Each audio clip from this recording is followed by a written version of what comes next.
अस्सलाम वालेकुम, मैं शाहिद हुसैन हूँ। आज का वीलॉग एक इंतहाई अहम है। जिस तरह सुप्रीम कोर्ट के अहकामात पर अमल दरामद हो रहा है और कहीं तोड़ फोड़ का अमल जारी है, कहीं सिंध हाई कोर्ट के अहकामात पर जो गैर कानूनी तामीरात हैं उनके खिलाफ कार्रवाई का अमल जारी है और कहीं ज़मीनों की जो अलाटमेंट की गई थी वहाँ पर उस हवाले से सिंध बिल्डिंग कंट्रोल अथॉरिटी, महकमा बोर्ड ऑफ रेवेन्यू और दीगर इदारे जो है वो मुतहरिक हैं। लेकिन इस वीडियो में ख़ास तौर पर हम जिक्र करेंगे सुप्रीम कोर्ट के हुक्मनामे का, जिसमें अदालत ने सदर में कायम अल नजीबी टावर के हवाले से कमिश्नर कराची से रिपोर्ट तलब की थी कि इसकी जो तामीरात है और उसके बाद फिर ज़मीन की जो हैसियत है उसके हवाले से तफसीली रिपोर्ट पेश की जाए। Supreme court of Pakistan Karachi registry में अल नजीबी टावर की मलकियत के हवाले से और ज़मीन की अलाटमेंट के हवाले से कमिश्नर कराची ने रिपोर्ट जमा करा दी है। अब रिपोर्ट के ऊपर जो है वो मज़ीद कार्रवाई का इम्कान है। चीफ जस्टिस ऑफ पाकिस्तान दिसंबर के आखिरी हफ्ते में इम्कान ज़ाहिर किया जा रहा है कि कराची रजिस्ट्री में मुख्तलिफ अहम नौइयत के केसेस की समाअत भी करेंगे। तो इस ज़मीन के हवाले से जो सुप्रीम कोर्ट में कमिश्नर कराची की जानिब से रिपोर्ट पेश की गई है उस हवाले से तफसीलात आपके सामने पहुंचाने के लिए मेरे साथ अमीन अनवर मौजूद हैं।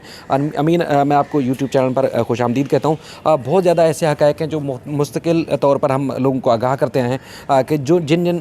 प्लाजे प्लाट्स या तामीरात के हवाले से सुप्रीम कोर्ट ने कंप्लाइंस रिपोर्ट मांगी थी मुख्तलिफ इदारों की जानिब से, अब रिपोर्ट्स जमा होना शुरू हो गई हैं। अब कार्रवाई होना बाकी है। मुख्तलिफ जो प्रोजेक्ट्स हैं उनके ऊपर कार्रवाई हो गई है। अब अल नजीबी टावर के हवाले से जो सुप्रीम कोर्ट ने एक दरख्वास्त गुजार की जानिब से जो दरख्वास्त जमा कराई गई थी उसमें रिपोर्ट तो पेश हो गई है। अब ज़मीन की अलाटमेंट का असल मामला है क्या अब अल नजीबी टावर भी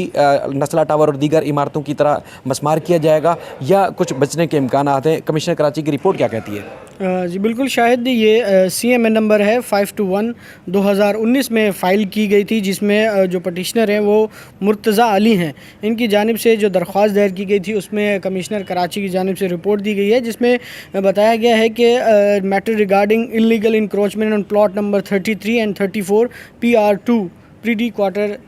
कराची के हवाले से जो रिपोर्ट दी गई है, हाँ बिल्कुल, इसके हवाले से कमिश्नर कराची की जो रिपोर्ट है वो जमा कराई गई है, जिसमें ये बताया गया है कि मुख्तार कार से उन्होंने इस हवाले से और डिप्टी कमिश्नर साउथ से इस हवाले से रिपोर्ट मांगी थी। जो कि मुख्तार कार की जानिब से जो रिपोर्ट दी गई है उसमें ये बताया गया है कि ये जो मज़कूरा प्लॉट है इसकी लीड 8 जनवरी 1863 को 99 साला लीज़ पर जो है वो दिया गया था और इसकी जो 99 साला लीज़ है वो 1962 में जो है वो ख़त्म हो चुकी है और 1962 में ये ख़त्म हो गई थी। हाँ जी बिल्कुल, जिसके बाद ये मतरूका प्रॉपर्टी जो है वो डिक्लेयर कर दी गई थी। जिसके बाद सिंध बोर्ड ऑफ रेवेन्यू ने जो है वो 1962 को इसको जो है वो नई कंडीशन पर जो है वो लीज़ आउट किया था मुख्तलिफ लोगों को और जिसमें ये नाम आ रहे थे, कुछ ख़वातीन थी मसम्मात नसरीन के हवाले से, तो उन्होंने ये दिया था। और इसके हवाले से जो डिप्टी कमिश्नर जनूबी है उनकी भी रिपोर्ट है 2 फरवरी 2021 को, वो भी इसके साथ अटैच की गई है। उसके साथ कहा गया है कि 6 अप्रैल रवां साल 6 अप्रैल को भी इस हवाले से जो है वो रिपोर्ट मांगी गई थी और SBCA को जो गैर कानूनी इंक्रोचमेंट हो चुकी है उसे ख़त्म कराने का हुक्म दिया गया था और मज़ीद कार्रवाई अब जब सुप्रीम कोर्ट में ये मैटर टेकअप होगा तो उसके बाद होगी। अच्छा, यानी कि मतलब अब ये करार दिया जा चुका है इस रिपोर्ट के मुताबिक, या हम एज्यूम कर सकते हैं कि जो तामीरात की गई है वो गैर कानूनी तामीरात की गई हैं और दरख्वास्त गुजार भी यही चाहते हैं कि जो प्लाट के ऊपर तामीरात की गई हैं वो गैर कानूनी है, उसको मस्मार किया जाए। यानी कि अब इदारे भी तस्लीम कर रहे हैं कि जो अल नजीबी टावर बनाया गया है वो गैर कानूनी है। बिल्कुल, डिप्टी कमिश्नर साउथ की रिपोर्ट का जो हवाला दिया जा रहा है उसमें यही कहा गया है कि जितने भी जो एक्शन है और इसके बाद जो रिमाइंडर्स भेजे गए थे बिल्डर को, जो ऑक्यूपेंट्स हैं वहाँ पर रिहायशी हैं, उन्हें कहा गया था कि ये जो इमारत है वो खाली कर दी जाए और इसके हवाले से नैब इंक्वायरी भी जारी है। अदालत को ये भी बताया गया है इस मज़कूरा प्लॉट के हवाले से, क्योंकि इसमें जो प्रोसीजर है वो अडॉप्ट नहीं किया गया है और कुछ जो अफसरान हैं जो उस वक्त के KBA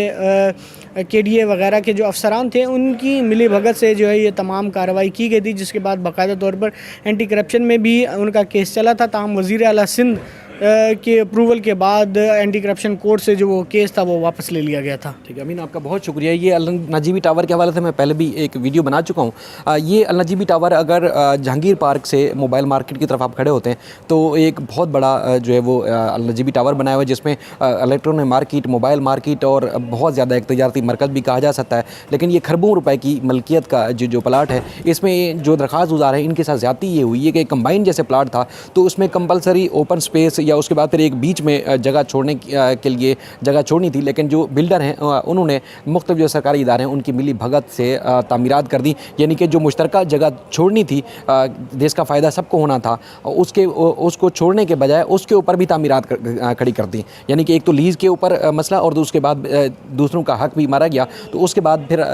मुख्तलिफ फ़ोरम पर जो दरख्वास्त गुजार हैं उन्होंने ना सिर्फ सिंध हाई कोर्ट बल्कि एंटी करप्शन और उसके अलावा जो इन्होंने नैब और उसके बाद फिर सुप्रीम कोर्ट तक रजू किया है। उसके बाद फिर अमल दरामद अब तक नहीं हुआ है। लेकिन अब जो कमिश्नर कराची की जानिब से रिपोर्ट सुप्रीम कोर्ट में जमा कराई गई है, उससे ये लग रहा है कि जो तामीरात है वो इदारे भी अब तस्लीम कर रहे हैं। इसी तरह ही नस्ला टावर के ऊपर हुआ था जब कमिश्नर कराची ने रिपोर्ट जमा कराई थी, जिसमें ये करार दिया गया था कि नस्ला टावर का एक हिस्सा जो है वो गैर कानूनी है। तो उसके बाद फिर सुप्रीम कोर्ट ने नस्ला टावर को मस्मार करने का हुक्म दिया। अब अल नजीबी टावर के हवाले से भी यही चीज़ सामने आ रही है कि इसका जो एक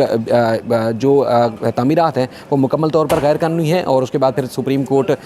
ने अब इम्कान ज़ाहिर किया जा रहा है कि अगले हफ्ते, जिस तरह दिसंबर के आखिरी हफ्ते में सुप्रीम कोर्ट कराची रजिस्ट्री में जब इसकी समाअत होगी, तो इम्कान ज़ाहिर किया जा रहा है कि इसकी मस्मार करने का हुक्मनामा जारी किया जा सकता है। इसके अलावा सुप्रीम कोर्ट ने दीगर जो प्लाट्स हैं, दीगर जो प्रोजेक्ट्स हैं, जो मुख्तलिफ जो CP9 के साथ साथ अटैच जो CMAs हैं,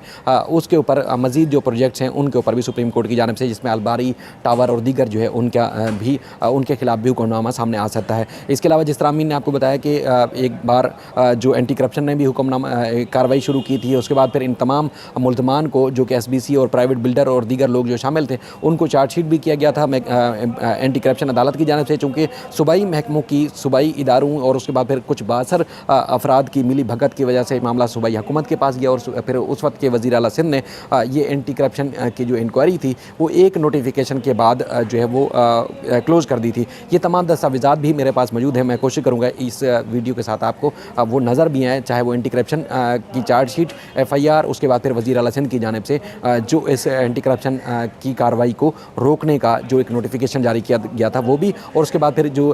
कमिश्नर कराची की जानिब से रिपोर्ट जमा कराई गई है सुप्रीम कोर्ट कराची रजिस्ट्री में, वो भी आप देख सकेंगे। अब क्योंकि जो इससे इम्कान इस तरह भी पैदा हो रहा है कि जिस तरह दीगर इमारतों के ऊपर कार्रवाई हुई है, तो अब इसके अल नजीबी टावर के ऊपर भी कार्रवाई अमल में लाई जा सकती है। अब ये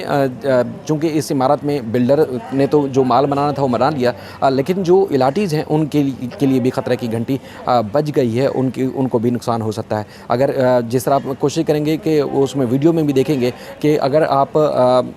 सदर मोबाइल मार्केट से आप इस तरफ आते हैं ज़ैनब ज़ेबुनिसा स्ट्रीट की तरफ, तो आपको जहांगीर पार्क के बिल्कुल सामने, और उसके बाद फिर अगर रीगल चौक से मोबाइल मार्केट की तरफ जाते हैं तो आपको सीधे हाथ पे जो एक बहुत बड़ा टावर नज़र आएगा, जो कि एक रोड के एक हिस्से से शुरू होने के बाद दूसरे हिस्से की तरफ आपको नज़र आता है। ये एक बिल्डर की कारस्तानी थी, जिसकी वजह से अब मज़ीद जो यहाँ के इलाटीज़ हैं उनका सरमाया डूबने का भी खदशा पैदा हो गया। जब सुप्रीम कोर्ट में ये मामला टेकअप होगा, ये इनके केसेस जो है ना सिर्फ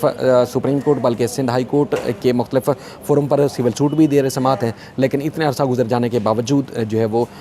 ये मामला जो है वो हतमी अंजाम तक नहीं पहुँच पाया था। लेकिन कमिश्नर कराची की जानिब से ये रिपोर्ट पेश की गई है, वो इंतहाई समझने वाली और हिला देने वाली रिपोर्ट है कि अब गैर कानूनी तामीरात तस्लीम कर ली गई हैं, अब एक्शन होना, कार्रवाई होना बाकी है। तो लग ये रहा है कि अब इस टावर के ऊपर भी कार्रवाई का इम्कान सामने आएगा, और मज़ीद भी इस सिलसिले में जो भी अपडेट्स होंगी वो आपके सामने रखते रहेंगे। अपना ख्याल रखिएगा। अल्लाह ताला इस शहर का, इस सूबे का, इस मुल्क का हम ये नासिर हो। अल्लाह हाफ़िज़।